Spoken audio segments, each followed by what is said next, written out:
हमारे दरमियान मेहमानान खुसूसी की एक तवील फ़हरिस्त है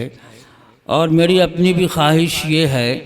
कि हमारे जो मेहमानान कराम जनाब आसिम गोंडवी साहब की हयात व शख्सियत और आपकी इल्मी और अदबी खिदमात को उजागर करने के लिए अपने कीमती तासुरात बयान करना चाहते हैं, उनको मैं भरपूर मौका दूं,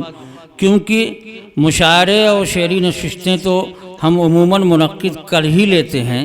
मगर इस तरह के प्रोग्राम जिनमें किसी शख्स की पूरी ज़िंदगी का अहाता किया जाए, उनकी शायरी पर, उनकी शख्सियत पर, उनकी इल्मी और अदबी खिदमात पर सैर हासिल गुफ्तगू की जाए, ऐसे मौक़े कम ही आते हैं। तो मैं चाहूँगा कि इख्तिसार के साथ मैं चंद और लोगों को भी बसत कमाल अदब दावत सुखन दूँ कि वो यहाँ पर तशरीफ़ लाएँ और अपने कीमती तासुरात से हम सब को महजूज़ फरमाए, मुस्तफ़ीज़ फरमाए। मैं इसी सिलसिले की मैं जनाब सैयद आसिम रऊफ़ साहब से गुजारिश करूँगा कि वो तशरीफ़ लाएँ और अपने कलिमात से हम सबको नवाजें।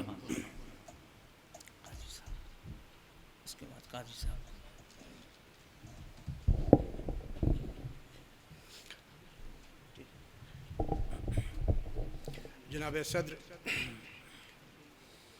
साजिद अली मेमोरियल कमेटी के जनरल सेक्रेटरी भाई, थोड़ा सा और करीब, साजिद अली मेमोरियल कमेटी के जनरल सेक्रेटरी भाई हारिस सईद साहब,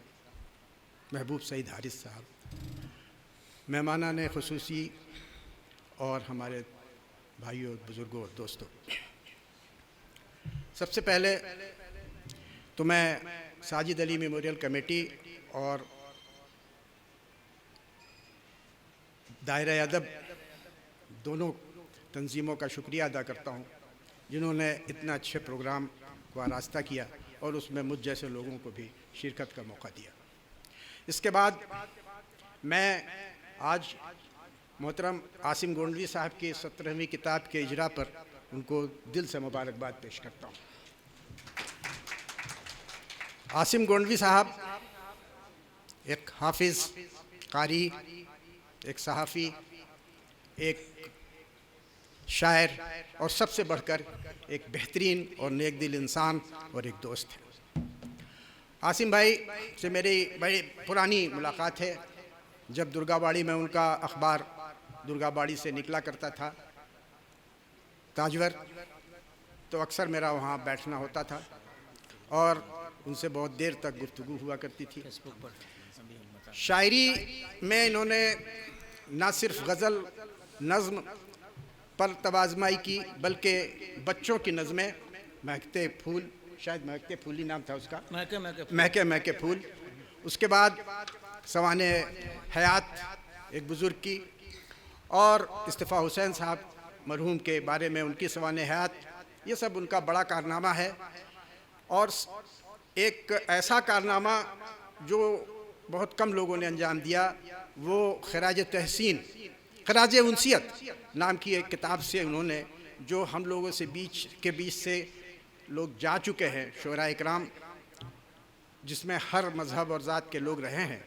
उनके बारे में उन्होंने जो अपना खराज पेश किया है,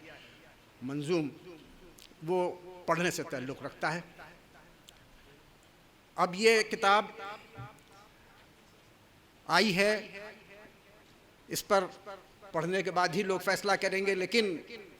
पिछले तजर्बात के हिसाब से ये बहुत आसानी से कहा जा सकता है कि ये भी बहुत ही कीमती और बहुत ही लोगों के लिए फ़ायदेमंद किताब साबित होगी। कायनात रिज़वान, सैयदा कायनात रिज़वान की एक किताब थी, उन्होंने कई अंग्रेज़ी में तर्जुमे किए थे। एक अबुल कलाम साहब की किताब का उन्होंने मंजूम तर्जुमा किया था,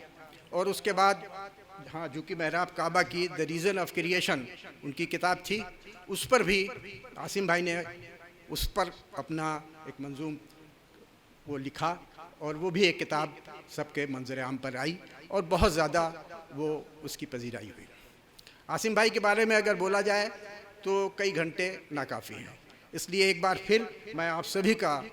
शुक्रिया अदा करते हुए आसिम भाई को दोबारा मैं मुबारकबाद देता हूँ और ये अल्लाह से दुआ करता हूँ कि अल्लाह इनको तवील उम्र दे और ये 17 की जगह 170 किताब के मुंसिफ हो जाए। अस्सलाम वालेकुम। बहुत बहुत शुक्रिया जनाब सैयद आसिम रऊफ़ साहब, आपने अपने कीमती ख्यालात का इजहार फरमाया।